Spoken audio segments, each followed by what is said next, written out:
Shalom, bien-aimés dans le Seigneur, votre serviteur Jacques de Jésus. Aujourd'hui, un nouveau numéro de la maison de prière. Et le thème que nous allons aborder, c'est « Il faut que la place de Judas soit occupée ». Et c'est juste après le jingle.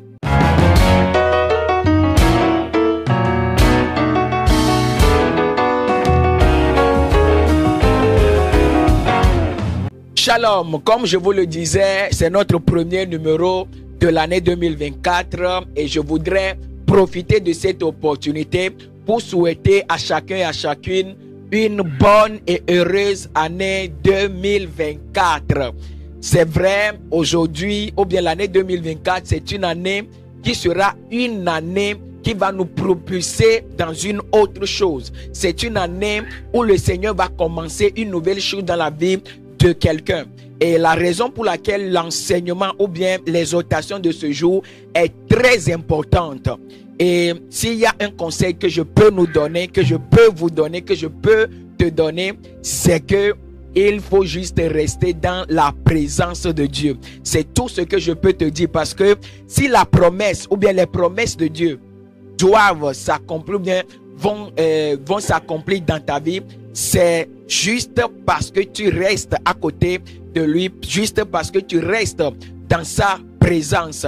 Et nous allons entrer tout de suite dans notre thème de ce jour, la raison pour laquelle nous faisons cette émission. Et le thème, c'est « Il faut que la place de Judas soit remplacée ».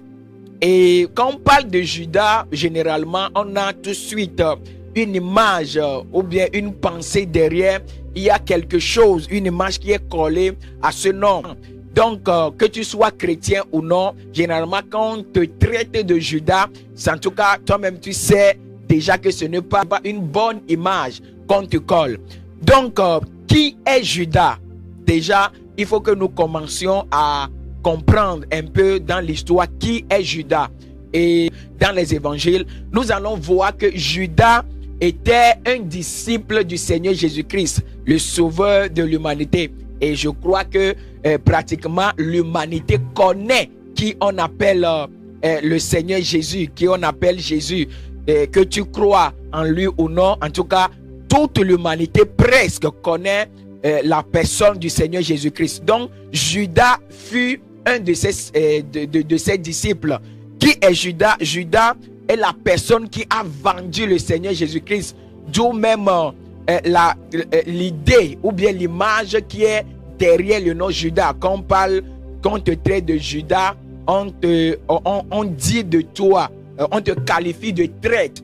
Donc l'image là vient du fait que Judas, ce disciple du Seigneur Jésus-Christ, l'avait vendu. Et c'est ce qui a coûté la vie, entre guillemets, au Seigneur Jésus-Christ. Qui est Judas? Judas est cette personne qui tenait la trésorerie du ministère, en quelque sorte, du Seigneur Jésus-Christ. Dans le livre de Jean chapitre 12, verset 3 à 6, on voit clairement, surtout au verset 4, je lis le verset 5 et verset 6, verset 5 et verset 6 dit « Pourquoi n'a-t-on pas vendu ce parfum 300 deniers pour les donner aux pauvres ?» Le verset 6 dit « Il disait cela, non qu'il se mit en peine des pauvres, mais parce qu'il était voleur et que, tenant la bourse, il prenait ce qu'on y mettait. » Et donc, on parlait de Judas ici. Judas tenait la bourse, c'est-à-dire c'est lui qui était le trésorier du Seigneur Jésus-Christ, en tout cas de ce ministère-là, de cette œuvre-là.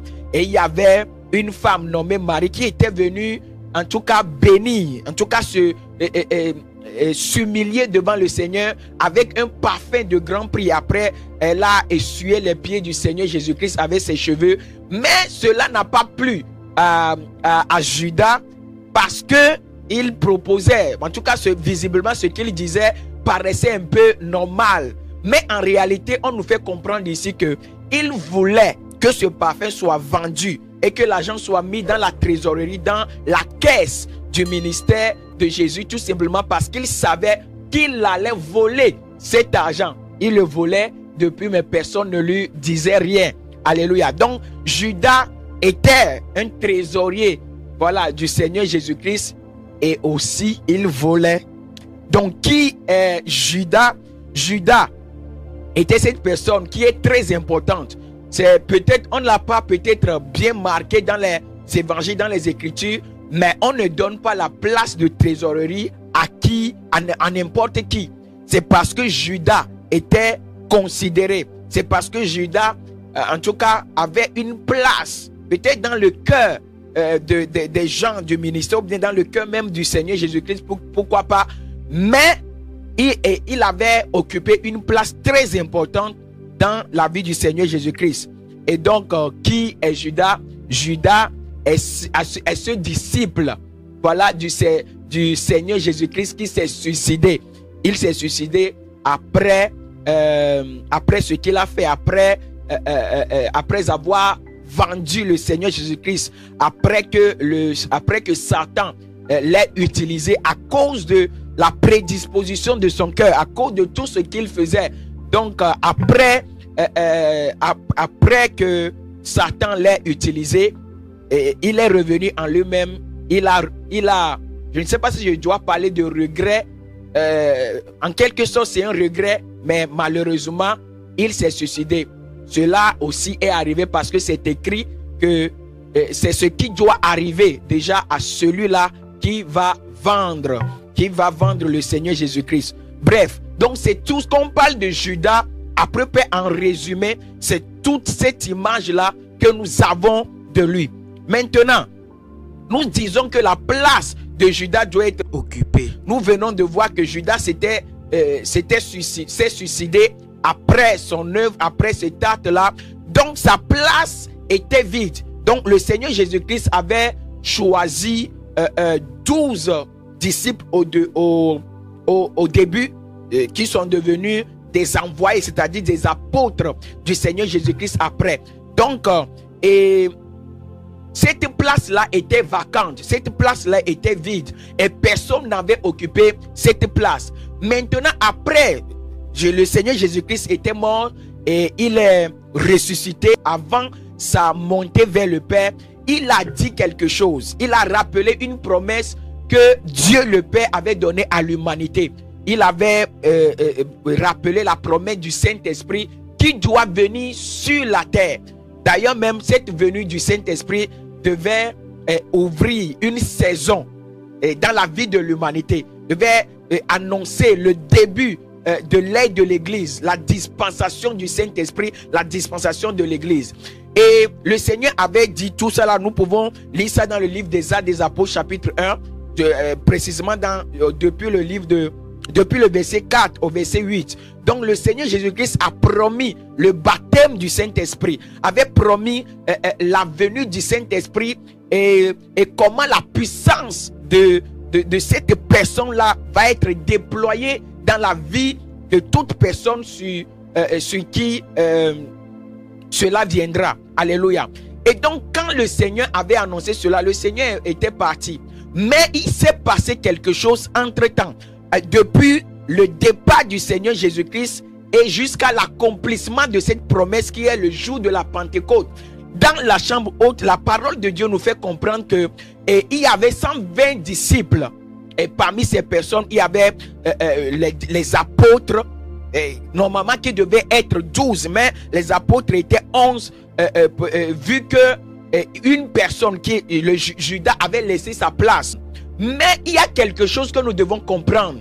Et c'est vrai qu'il y avait 120 personnes. Et ce nombre-là était prophétique. 120 personnes, c'était prophétique. Mais le nombre-là n'était pas juste. Parce que dans ce nombre-là, on devait avoir 12 apôtres. On doit avoir 120 disciples et 12 apôtres. Mais il manquait la 12e personne. Il manquait le 12e apôtre avant que la promesse ne vienne. Alléluia. Et à un moment, le Seigneur est passé par l'apôtre Paul pour remplacer Judas qui était parti, ou bien pour combler le vide, la place de Judas. Alléluia. Et le thème justement de notre émission là, c'est il faut que la place de Judas soit remplacée. Il faut que la place de Judas soit remplacée. Et Et déjà, il faut que nous sachions quelque chose. Quand on parle de l'église, on parle de l'ensemble de toutes ces personnes qui ont cru au Seigneur Jésus, qui l'ont accepté en tant que la personne qui est morte à la croix, qui a porté le fardeau de leur péché et qui est ressuscité pour leur donner une nouvelle vie. Donc c'est toutes ces personnes-là réunies qu'on appelle l'église. Donc c'est la personne du Saint-Esprit maintenant qui convainc du péché selon le livre de Jean 16, versets 7 à 9. Et la Bible dit que cependant, je vous dis la vérité. Il vous est avantageux que je m'en aille, car si je ne m'en vais pas, le consolateur ne viendra pas vers vous. Mais si je m'en vais, je vous l'enverrai. Le verset 8 dit, et quand il sera venu, il convaincra le monde en ce qui concerne le péché, la justice et le jugement. Et le verset 9 dit maintenant que en ce qui concerne le péché, parce qu'il ne croit pas en moi. Donc, c'est le Saint-Esprit qui viendra convaincre l'humanité, qui viendra amener l'humanité à réaliser l'état dans lequel elle est, et maintenant s'abandonner et croire au Seigneur Jésus-Christ, les convaincre du ministère du Seigneur Jésus-Christ, de l'œuvre du Seigneur Jésus-Christ. Et c'est en ce moment-là que on peut voir des personnes nées de nouveau. C'est en ce moment-là qu'on peut voir des serviteurs Jacques de Jésus, qu'on peut voir les apôtres Paul, qu'on peut voir toi-même qui est en train de suivre cette vidéo. Alléluia. Donc c'est le Saint-Esprit qui annonce cette nouvelle saison. Mais avant que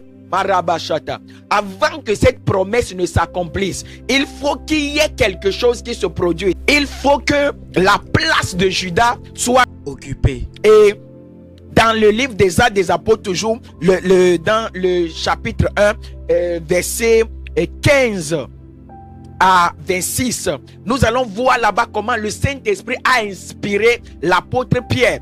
Et il s'est levé. Et dans le livre, au verset 16, il avait dit ceci, je lis, homme frère, il fallait que s'accomplisse ce que le Saint-Esprit, dans l'écriture, a annoncé d'avance par la bouche de David au sujet de Judas, qui a été le guide de ceux qui ont saisi Jésus. Et le verset 20 nous dit, or, il est écrit dans le livre de Psaume, que sa demeure devienne désert. Donc sa demeure était vide et sa place aussi était vide. Et par la suite il dit, et que notre prenne sa charge, que notre prenne sa charge, que notre prenne sa place. Alléluia. Et donc c'est ce qui doit être fait avant le début de la nouvelle ère, avant le début de la nouvelle saison, avant l'accomplissement de la promesse que le Seigneur a donnée à l'humanité. Et c'est ce que le Saint-Esprit voulait faire. C'est ce que le Saint-Esprit va faire en annonçant, en inspirant Pierre. Et si nous lisons par la suite, nous allons voir comment un tirage au sort a été fait. Et préalablement, ils ont prié et ils ont demandé au Seigneur de voir et de choisir une personne selon le cœur de la personne, puisque dans la prière, l'apôtre Pierre dit c'est le Seigneur Jésus, c'est Dieu qui connaît le cœur des hommes, donc ils choisissent une autre personne, en tout cas selon certains critères. Si vous lisez et vous allez voir, et c'est Matthias qui a été choisi. Mais qu'est-ce que nous voulons dire au travers de cette histoire? Qu'est-ce que nous voulons dire par rapport au remplacement de Judas, de l'occupation de la place que Judas avait laissée? J'aimerais nous dire quelque chose. Nous sommes dans l'année 2024 et l'année 2024 annonce une nouvelle saison. L'année 2024 annonce de nouvelles choses que le Seigneur va accomplir dans notre vie, que le Seigneur va accomplir dans la vie de l'humanité en général. Quelque chose de grand, un bouleversement est annoncé. Alléluia. Si nous voyons les prophéties par-ci et par-là, nous voyons clairement que quelque chose de grand, quelque chose de bouleversant va arriver dans le monde entier. Donc nous devons nous préparer. Et avant que cela ne s'accomplisse, Dieu met les choses en place. Alléluia. Dieu va restaurer des choses. Dieu va va remplacer des choses dans notre vie. Il faut que les places qui étaient vides soient occupées. Il faut que les choses que l'ennemi nous avait volées, les choses que l'ennemi avait pris de force, peut-être par notre erreur, peut-être par notre faute, mais il faut que le Seigneur remplace ces choses. Il faut que le Seigneur nous restaure. Il faut qu'il y ait restitution. Il faut qu'il y ait remplacement. Et j'aimerais annoncer à quelqu'un maintenant, et je voudrais que tu te connectes à cette déclaration, tu te connectes à ces paroles fortes qui vont sortir maintenant, parce que la puissance du Saint-Esprit accompagne cette vidéo. Une notion particulière accompagne cette vidéo. Alléluia. Et si tu crois et si tu te connectes à cette vidéo, quelque chose va t'arriver, quelque chose de bouleversant va arriver dans ta vie, dans le nom puissant de Jésus. Et nous voulons déclarer prophétiquement par cette vidéo, par ces paroles, tout ce que l'ennemi a volé, tout ce que l'ennemi a pris dans ta vie, je voudrais t'annoncer par cette déclaration que le Seigneur va restituer, que le Seigneur va remplacer ces choses, que l'ennemi est obligé de te restituer dans le nom puissant de Jésus. Peut-être dans les années précédentes, tu as perdu un boulot. Peut-être dans les années précédentes, tu as perdu un mari, tu as perdu une place, une femme. Quand je parle de perdre un mari ou bien une femme, je ne parle pas de la mort, mais d'un mari qui t'a laissé, d'une femme qui t'a abandonné. J'aimerais t'annoncer, puisque la place de ces personnes vont jouer, ont une place importante, ont une place stratégique dans la nouvelle saison que tu vas aborder, dans la nouvelle saison qui s'ouvre devant toi. Je t'annonce dans le nom de Jésus-Christ de Nazareth que ces places-là seront occupées de nouveau. Arabashata. Que ces places-là vont être occupées de nouveau. Le Seigneur te donne un nouveau mari. Le Seigneur te donne une nouvelle femme. Pas une femme de ce type de Judas, pas une femme à la dimension de Judas, mais une femme à la dimension de Matthias qui vient pour te préparer, pour t'introduire dans ta nouvelle saison, pour t'introduire dans ta destinée, dans le nom puissant de Jésus-Christ de Nazareth. Ce travail que tu avais perdu, Marabashata, ce travail qui t'a quitté, ce travail que tu avais perdu, j'aimerais t'annoncer par cette vidéo et par cette déclaration prophétique que si le Seigneur t'accorde un travail qui ne sera pas à la dimension de Judas, qui ne sera pas à le même niveau que Judas, mais le Seigneur t'accorde un nouveau travail à la dimension de Matthias, qui va t'introduire, qui va te préparer à entrer dans la nouvelle saison. Quand on parle de Judas, généralement, on parle des personnes qui sont des traîtres. Mais moi, je te parle en général de toutes ces choses, que ce soit des personnes, que ce soit des faits, que ce soit dans ton caractère, que ce soit au niveau de ta santé, que ce soit au niveau de tes finances. J'aimerais te dire, dans le nom puissant de Jésus, que tout ce qui n'est pas à ton avantage, tout ce qui doit être abandonné, tout ce qui doit rester dans l'ancienne saison, s'arrête maintenant au nom de Jésus. Marabashatalabaya. C'est ce message que j'aimerais t'annoncer, j'aimerais partager avec toi dans ce 11e numéro, en ce début, notre premier numéro de l'année 2024. Il faut que la place de Judas soit occupée, et je voudrais t'annoncer par cette vidéo que la place de Judas va être occupée avant la Pentecôte de ta vie, avant la nouvelle saison, la nouvelle dispensation de ta vie, dans le nom puissant de Jésus-Christ de Nazareth. Tu dis 3 fois Amen et cela est scellé au nom de Jésus. Amen. Amen, amen. Gloire à Dieu, cela est fait et nous nous donnons rendez-vous la semaine prochaine. Shalom.